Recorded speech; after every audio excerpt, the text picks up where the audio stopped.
ப்ராக்டிக்கலில் flow of energy and 10% லா இந்த question வந்தால் எப்படி எழுதுறது, தியரியில் எழுதுகிற மாதிரி எழுதுறதா இல்லை ப்ராக்டிக்கலில் எழுதுகிற மாதிரி எப்படி எழுதணும்னு கேட்டிருந்தீங்க. இந்த given photograph is flow of energy and 10% law identification எழுதி இந்த given photograph is flow of energy and 10% law அப்படின்னு சொல்லிட்டு இந்த டயக்ராமை போட்டுட்டு ப்ராப்ளம் போட்டு analyse the food chain and find out the amount of energy received by an organism in the third trophic level. சன்னிலேருந்து third trophical லெவலுக்கு வரும்போது எவ்வளோ எனர்ஜி போணுச்சு அப்படின்னு நம்ம கண்டுபிடிக்கணும்.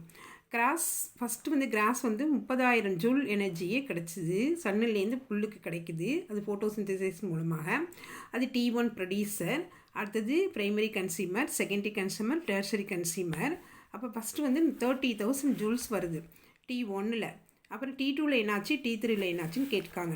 அந்த 10% லா நம்ம படிச்சிருக்கோம் இல்லையா, அது during the transfer of energy only about 10% of energy flow from each trophic level to next lower trophic level. ஒரு லெவல்லேருந்து அடுத்த லெவலுக்கு வரும்போது 10% தான் போகும், மீதியெல்லாம் ரெஸ்பிரேஷன் மற்ற உடலில் இருக்க மெட்டபாலிசம் மூலமாக இழந்துரும் அப்படின்னு நம்ம படிச்சிருக்கோம்.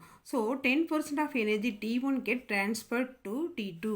T1லேருந்து T2க்கு 10% தான் போகுது. அதை நம்ம கால்குலேஷன் பண்ணணும். T2க்கு ப்ரைமரி கன்சியூமருக்கு வரும்போது இந்த 30,000 ஜூல் இன்ட்டு 10/100 3,000 ஜூல்ஸ் தான் கிடைக்குது. அடுத்தது T3க்கு வரும்போது, ஸ்னேக்குக்கு வரும்போது T2 கெட் ஃப்ரம் T3க்கு வரும்போது 3,000 இன்ட்டு 10/100 300 ஜூல்ஸ் தான் கிடைக்குது. அப்போ தேர்ட் ட்ராஃபிக்கல் லெவலில் வரும்போது எவ்வளோ கிடைக்குது, 300 ஜூல்ஸ். அதுதான் ஆன்சர். ஃபஸ்ட்டு ட்ராஃபிக் லெவலில் ஃபஸ்ட்டு ப்ரொடியூசரில் 30,000 இருந்தது, 30,000 இருந்தது. தேர்ட் ட்ராஃபிக்கில் வரும்போது 300 ஜூல்ஸ் எனர்ஜி தான் கிடைக்குது அப்படின்னு ஆன்சர்னு போட்டு இதோட முடிக்கணும் இந்த கொஸ்டின்ஸ்க்கு.